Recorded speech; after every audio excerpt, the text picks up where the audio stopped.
In this video, we're going to use this model to learn about groundwater. What you see here is a sand tank groundwater model. There's different layers of geologic material represented in this particular model. Down here we have a coarse kind of gravel that signifies maybe a confined aquifer. On top of that we have a layer of clay representing some sort of confining aquifer. And up here we have layers of sand and a little bit of gravel, which will be used to represent an unconfined aquifer situation in some sort of landscape. So what you're looking at here is kind of a cross section of the Earth's crust, where on the top here we have this low spot or this little depression, and then the land surface represented by a layer of gravel on top of this model. This little low spot or depression is going to be simulating kind of a river or stream in a landscape situation. So this, in a sense, is a groundwater model, but we can also kind of think of it as a watershed model, where the boundaries of our watershed are basically the edges or the sides of this sand tank model. And we're going to use the rain or bottles of water to represent precipitation that add water into our groundwater system. And this model is going to allow us to see or visualize how that groundwater flow happens below the land surface in a landscape setting or situation. So let's begin. We're going to begin by using these bottles of water here again to represent rain or precipitation. And as we know, if it rains on the land surface, some of that water that hits the soil will infiltrate down into the spaces in between the soil particles or in between the cracks in the rock. So recharge or precipitation happens everywhere on the land surface, but we're going to use these bottles and flip them over on the sides here.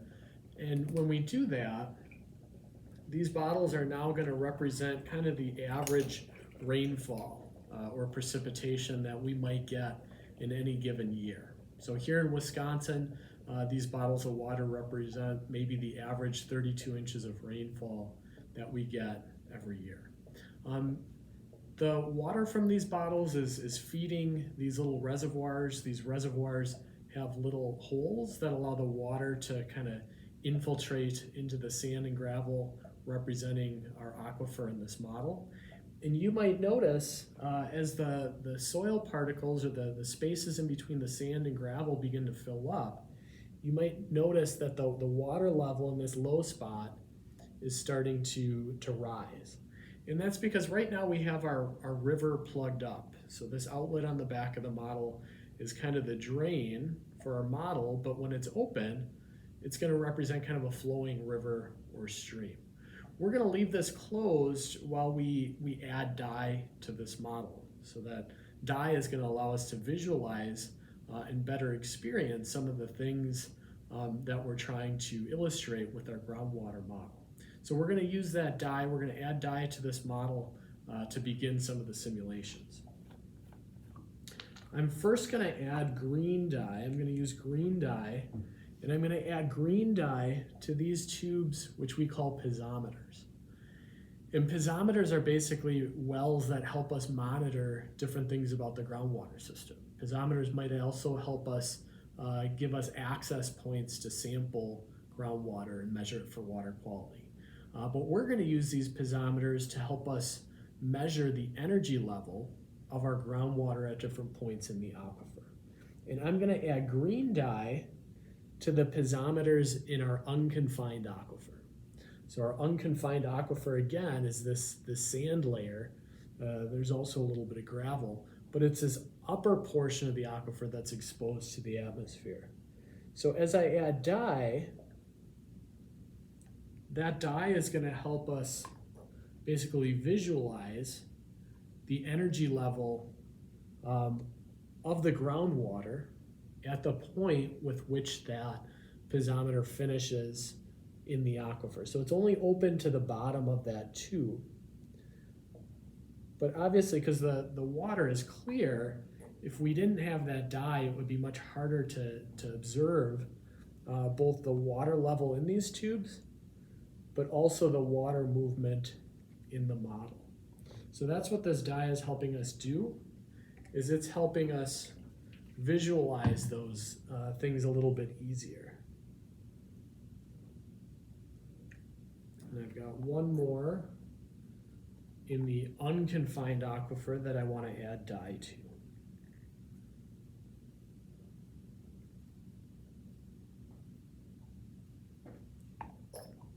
And I just removed that bottle briefly so I could add the dye. So now I have green dye in all the unconfined piezometers. I'm going to add red dye to the piezometers in the confined aquifer. So now that's going to be that piezometer. In this piezometer right here.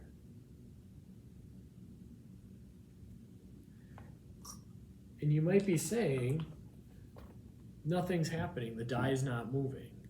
And the reason I do that is to help illustrate that at this point with our model closed, our outlet closed, the water level across this whole model is uniform. It's at equilibrium. So because that water level or that water table is uniform, it means the energy level throughout this whole model is equal. It's static, it's the same. Therefore, if the energy level is equal throughout this whole model, the water is not currently moving anywhere. What I'm going to do is I'm going to open the tube on the back. And when I open this, now this little low spot, the water in this model is exiting out the back. This little low spot is now representing kind of a river or a stream. And we should start to see the dye in portions of the model starting to move. And you can observe where it's moving to. While we're waiting for that dye to move, I'm also going to start to draw in our water table. So now that we've created a gradient, the energy level in this model is not uniform anymore.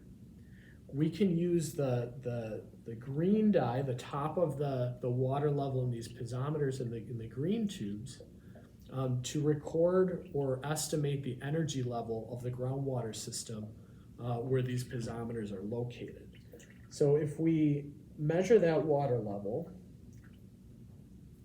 and over here, here's the top of the energy level or the water level in this tube, here's the top in this. We can't forget about the water table or the stream level.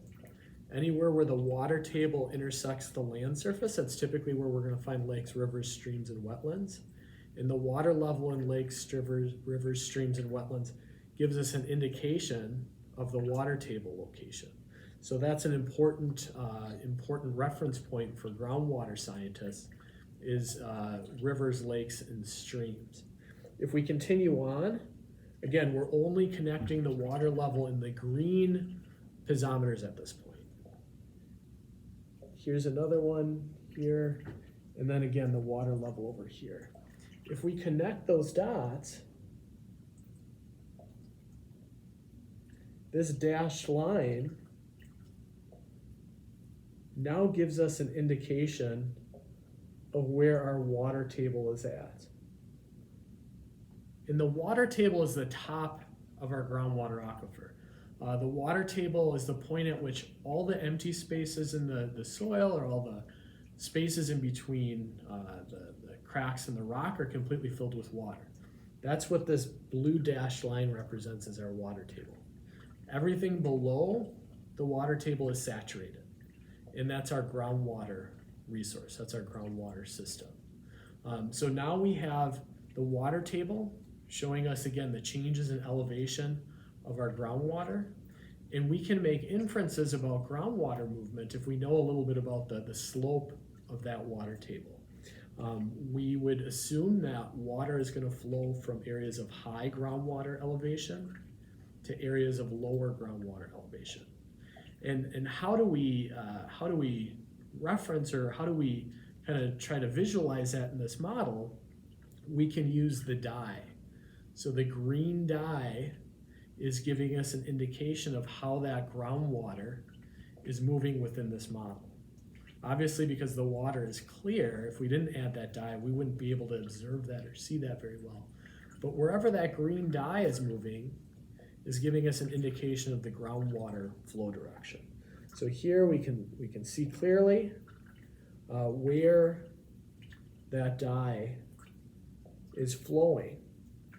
And all of the groundwater that we're adding as rain or precipitation is flowing through the empty spaces in the soil, the cracks in the rock, and it's all eventually going to find its way to this river or this stream. In this scenario or this setting, all of that water would eventually find its way to that lake, river, stream, little low spot in this model. You might notice that the red dye has not moved, and that's because the red dye is representing the confined aquifer. So these red piezometers are measuring the energy level of this confined aquifer. And if we look at the level of dye in the green versus the red piezometers, you might notice that the green is lower than the red. But these two reds are showing similar energy levels. They're the same. And because they're the same, there's no gradient for that water. The energy level of that gradient is static. There's no indication that there's a gradient that would give an indication of what direction that groundwater is moving in. And that's because this aquifer down here is confined by this layer of clay. So the confined properties of this aquifer mean that there's nowhere for that water to currently go. If we want, we can do a demonstration with this artesian aquifer over here. Currently, we have the artesian aquifer plugged, and that's intentional for this demonstration. If we unplug, so let's unplug the artesian aquifer. We're going to remove the pipette tip from that, and if we do that, and we raise the water level so that confined aquifer down here, the energy level of this confined aquifer is controlled by the water level at our reservoir on the side here. So if we're not seeing any flow out of there, we can simply raise the water level in our reservoir, and we should start to see some of the water bubble out of that artesian aquifer. And I'm going to just hold this here for a little bit to show what impact that has on the flow out of that model. So if I'm going to remove this, I'm going to remove one of the layers, one of the syringe tips, and now we should start to see some of that red dye moving much quicker. So when I uncap that artesian aquifer, now I've created a gradient from the water level here to the water level here, and that gradient is giving us an indication of where that groundwater flow should be going or should be moving. And now that red dye, we can clearly see has started to move as a result of that gradient that we've created. So here, where is that water going? We have a well drilled down into the confined aquifer, and it's that pressure, it's the pressure of this water in this reservoir pushing down on our confined aquifer that's basically pushing that water out of our confined aquifer. And that's all an artesian well is that it's a well drilled into a confined aquifer that's under pressure, and it's that pressure that's allowing that water to flow out of that well without the aid of, let's say, a pump. So artesian aquifers, artesian wells, you might see them at parks, you might see them at the side of roadways, and now you know that all an artesian well is it's a well drilled into a pressurized aquifer situation. And that pressure allows that water to flow out of that well unassisted without the aid of a pump. I'm going to plug our well back up. So here I'm just going to insert our syringe tip. And when I do that, now we've shut off the flow of our confined aquifer. Our unconfined aquifer is still continuing to flow. I'm going to look at my cheat sheet. The next thing we're going to do is we're going to look at the influence of geology on groundwater flow. And I just want to make sure that my bottles are still full. They're getting a little low. So before I move on to the next part of the demonstration, I'm just going to replace our rainfall. So we might be in a little bit of a drought right now, but here, we'll replace those bottles.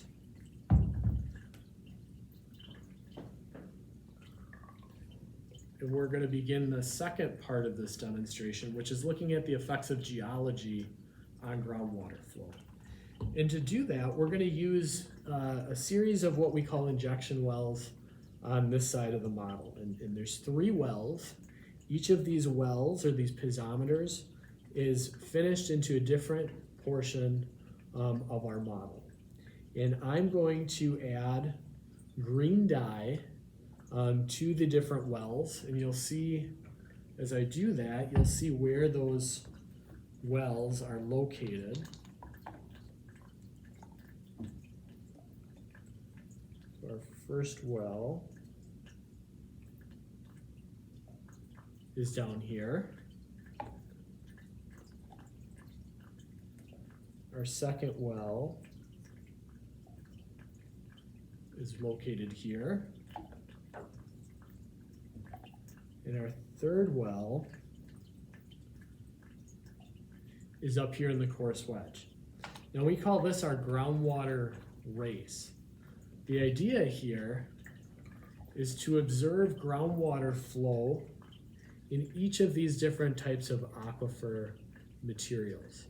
And in previous lessons or previous information that you might have learned about groundwater, we know that groundwater flow is controlled by hydrologic conductivity.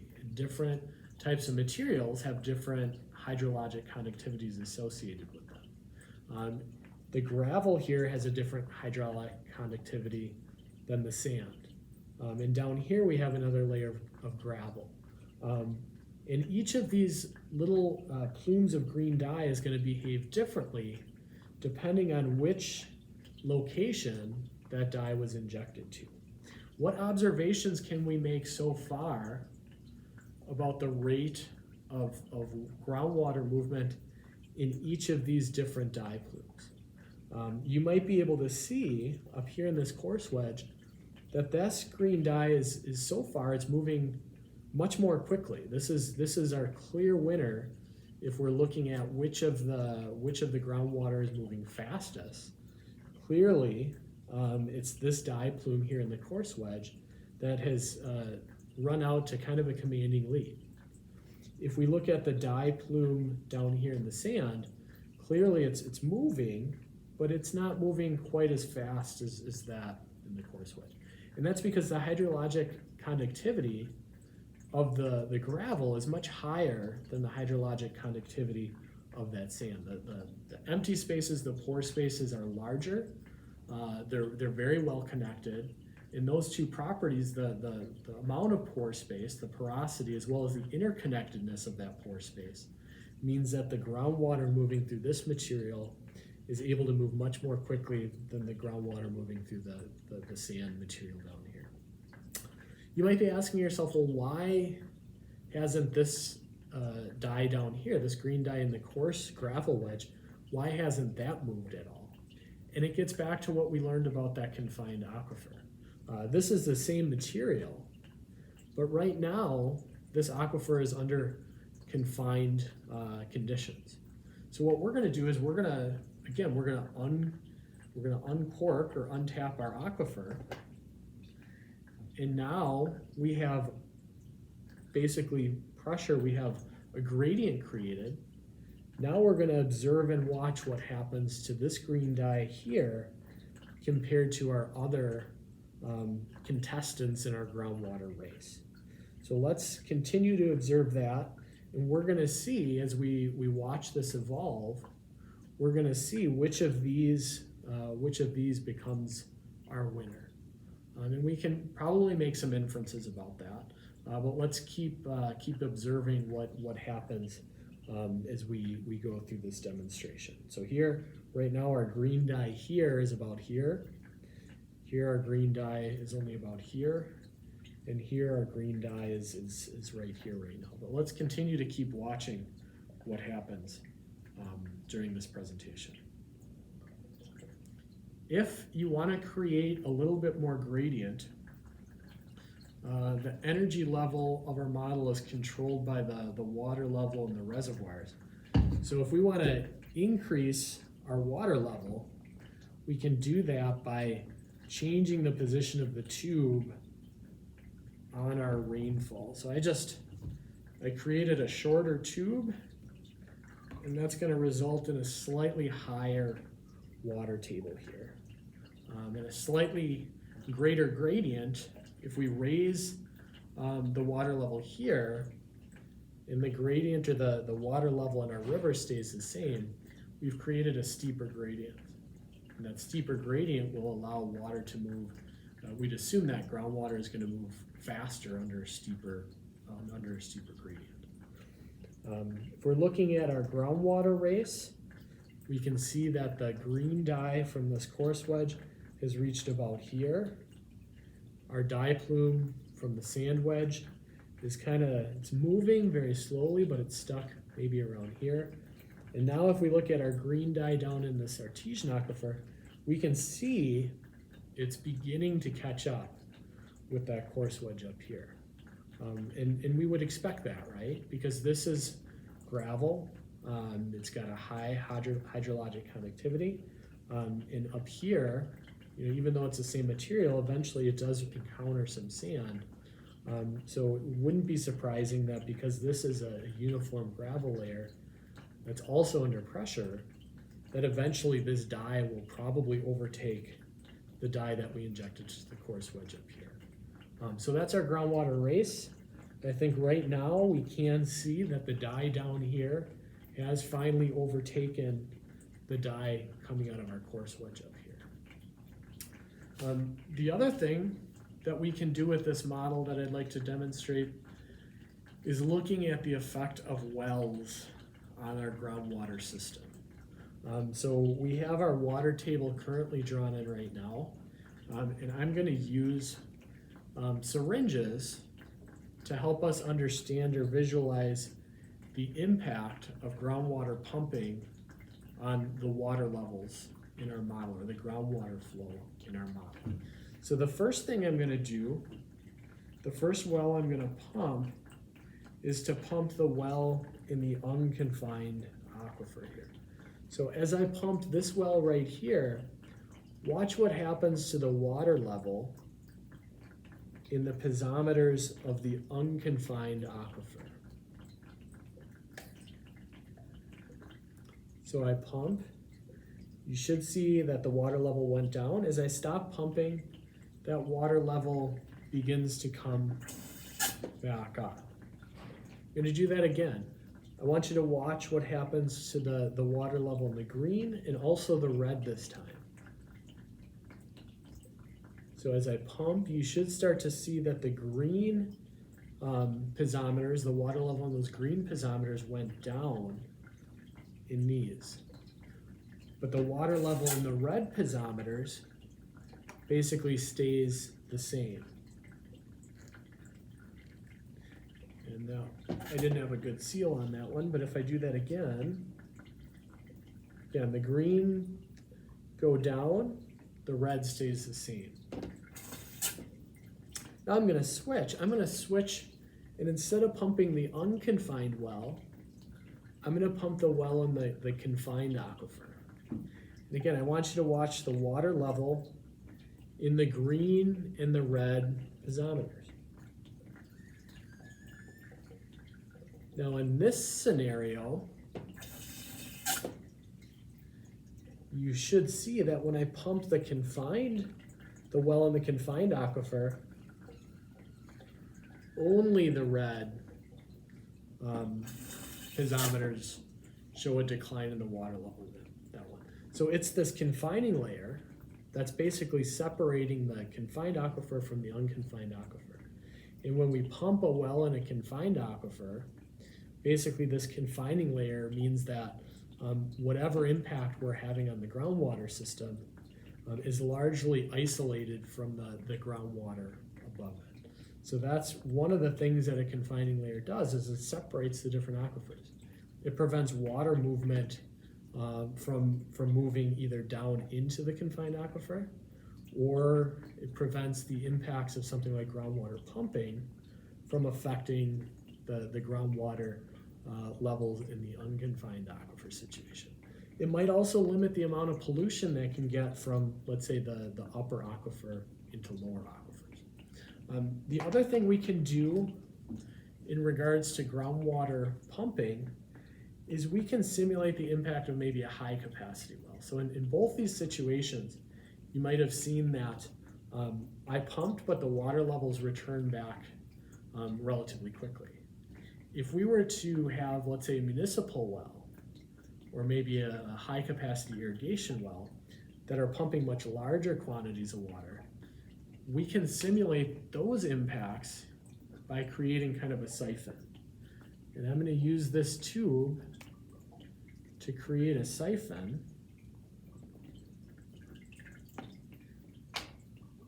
And now this siphon basically is providing continual pumping. And I'm going to redraw our water table now. So we can see the water level in the red piezometers has stayed the same. And we understand why that is. These green ones, however, have gone down. And if we look at our new water level, now we see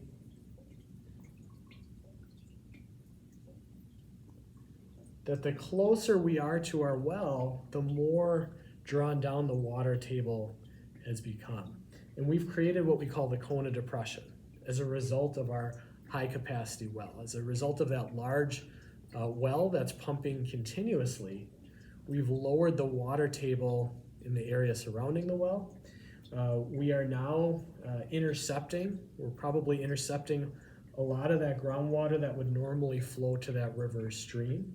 And we can see that with some of the dye. Some of the dye is starting to get maybe pulled back. This dye that was flowing to the river stream here is getting intercepted by that well. And again, we've lowered the water table, or the energy level, around that well because of that induced pumping influences from that well. I'm going to release or stop pumping our high capacity well. And as I do that, you can see the water levels starting to return back to normal again. And as we do that, the water level in our bottles is starting to go dry, so we're about to enter another drought. What I'm going to do is I'm going to take a brief break, and I'm going to refill our bottles, and then we can continue on with the next part of this demonstration. So the next thing that we're going to do is learn about contamination and the different ways in which groundwater might be able to be contaminated. And one of the things that we have in our model is labeled leaky landfill. Now this leaky landfill is maybe an older landfill that hasn't been properly lined. And we're going to use some of this red dye to represent maybe some contamination or some leakage out of this particular landfill. So if we add a little bit of the red dye to represent contamination, and if we assume that maybe there's also some rainwater that got into that landfill, we can observe what's going to happen to that red dye, or in the case of what we're wanting it to illustrate, we're wanting it to represent kind of contamination event.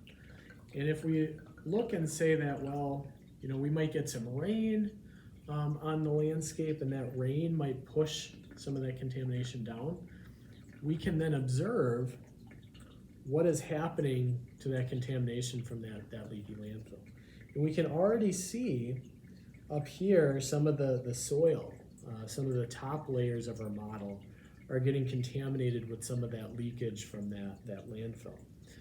The other thing to ask ourselves is what other impacts could that contamination have on maybe, let's say, somebody's drinking water supply. Maybe it's a municipal water supply that relies on wells to get their water from the groundwater system. So we're going to use the syringe right here to simulate maybe a well. Maybe it's a private well, maybe it's a municipal well. But as this well here pumps, watch what happens to some of our contamination. So if this is where maybe a household or maybe a municipality is getting its drinking water from, we can start to see some of that contamination from that leaky landfill is starting to get drawn down into the aquifer where this house or this municipality is getting its drinking water from. So that's one of the consequences of groundwater contamination, is that once it's in the ground, wherever that groundwater goes, that contamination also has a high likelihood of flowing as well. So if we weren't pumping it, that contamination has already found its way to that river, that stream. So contamination can lead to contamination of rivers, lakes, and streams. But if we're using groundwater as our water supply, there's also a high potential for contamination at the land surface. Maybe it's from a leaky landfill. Maybe it's from fertilizer activity, or maybe it's from road salt activity. All of those different pollutants have the potential to get into our groundwater system. And again, if we're using that groundwater as our primary water supply, then eventually we would expect some of that contamination to end up in our drinking water. And that's something we want to avoid at all costs, because it's much harder, it's much more expensive to clean up contamination after the groundwater's already been contaminated than it would be to prevent that contamination in the first place. The other observation we can make about that contamination, while that contamination could be pumped by this well here, it's unlikely that the contamination from the surface here would be able to make its way through that confining layer. So confining layers do offer a little bit of protection. The groundwater below a confining layer does have some protection from the groundwater and maybe the contamination above that confining layer, assuming that we don't compromise that confining layer somehow. If we were to drill holes, drill wells that weren't cased through that confining layer, then we would actually be connecting those aquifers. And in that situation, we would basically allow for movement or migration of water across that layer, that confining layer, and we'd be connecting those aquifers. And that would have implications both for the energy levels or the groundwater flow between those layers. It would also have influence or have ability to move contamination from an upper aquifer maybe down to that lower aquifer under certain situations. So contamination is something that we do have to be concerned about with our groundwater, and this model does a great job of illustrating how contamination at the land surface not only gets into the groundwater and moves, but what impact that contamination might have on somebody's drinking water supply. So with that, those are the quick activities that I like to demonstrate using this model. There's a lot that we can learn, and there's many additional lessons that you might be able to do or invent or play around with as you're using this model. As we look to ending the lesson, the one question that a lot of people have are, how do you clean up your model? And this is a great opportunity to say, how do we actually clean up groundwater in the real world?